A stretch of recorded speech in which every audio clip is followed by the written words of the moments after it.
Good day, everybody.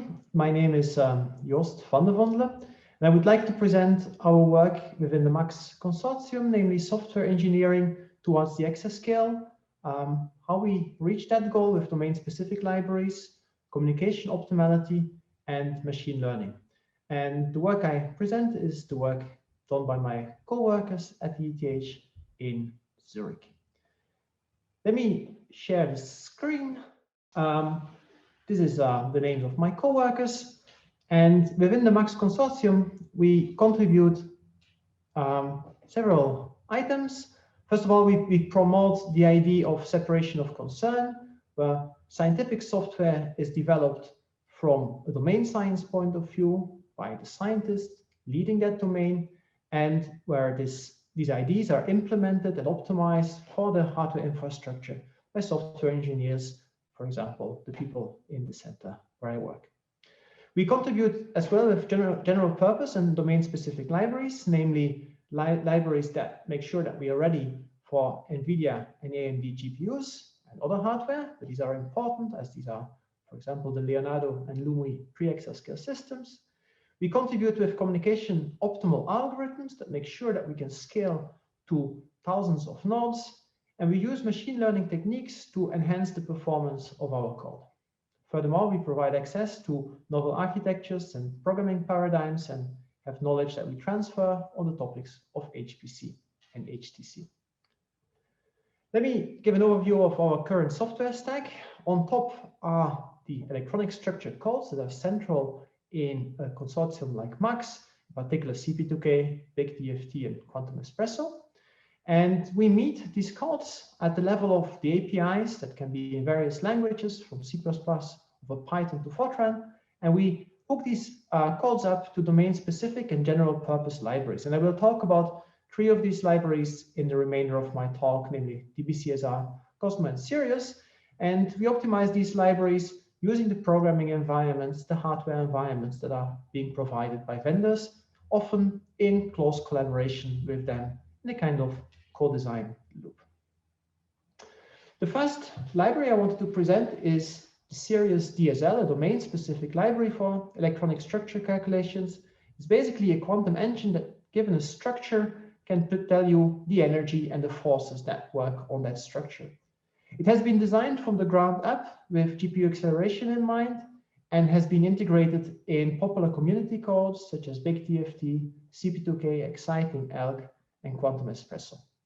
It's ready for NVIDIA and AMD GPUs, and of course it's MPI and OpenMP parallel.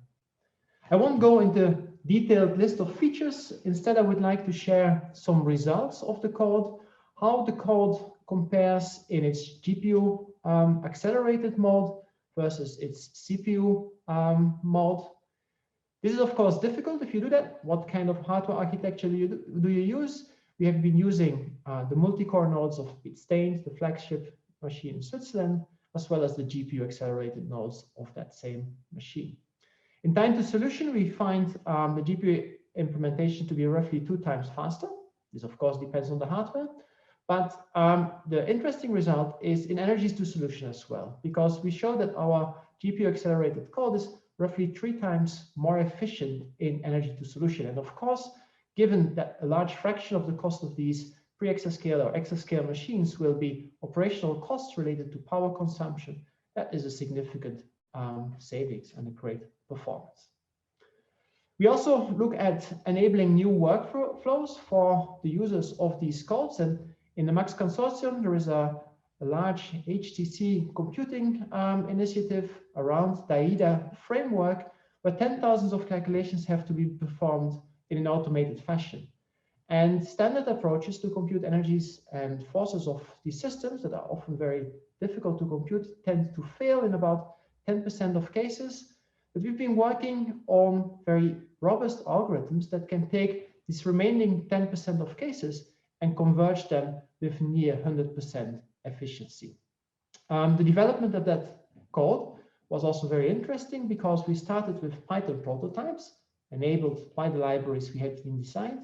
And only once the algorithms were well defined and well tested, we went on to program them in C++ using performance portable frameworks such as Cocos. and of course using GPU accelerated plus and library and LabPack libraries.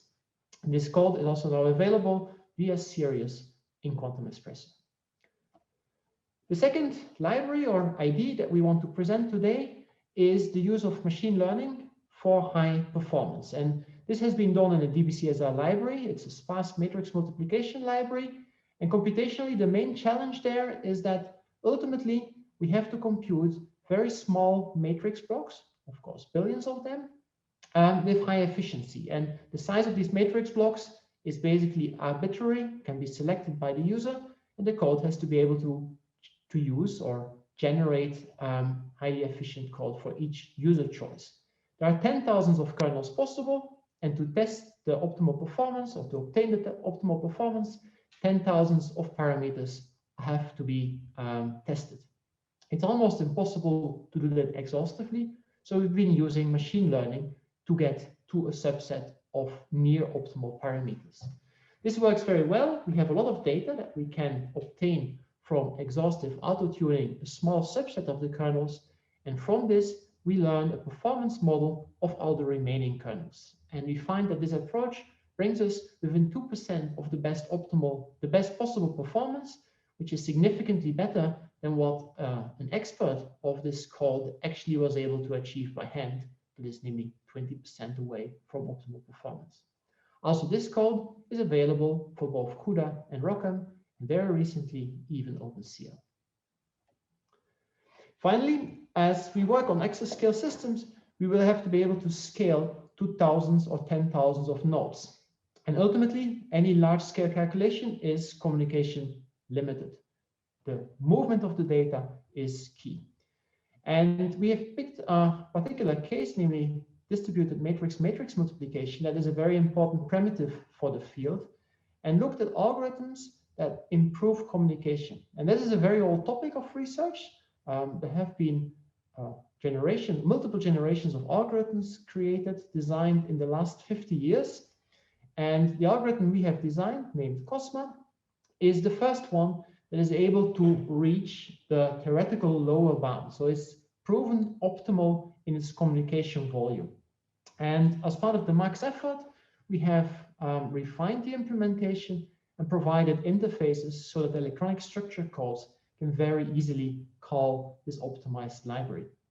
This is the design of the library. As in most of our software, we try to separate cleanly the domain science code via a nice front end or API that takes care of eventual data layout conversions, pass it to the main algorithm COSMA, which executes on various hardware devices, different backends that can be CPU or GPU. And in this particular case, it's actually very easy to use this code. This is a drop-in replacement for the de facto standard of the field, namely ScalaPack. There is no recoding needed. Now, how much can a code that requires no recoding bring? This is shown in this graph. This is a benchmark RPA calculation, rather large size, 1,000 nodes of our flagship machine. And we can see that the COSMA library outperforms by nearly a factor of 2 the optimized GPU accelerated implementation of the same operation. And the nice thing about this is that, first of all, this is already fully integrated in the user code, so this has been upstreamed, and this will also scale, or the impact of this will increase as the number of GPU nodes is increased in the calculation. With this, I have presented the 3 main topics I wanted to present today, namely the importance of domain-specific libraries, the power of machine learning for HPC, and the use of communication optimal libraries. With this, I would like to thank you for your attention, and I will be available for questions in the live session in a month. Thanks.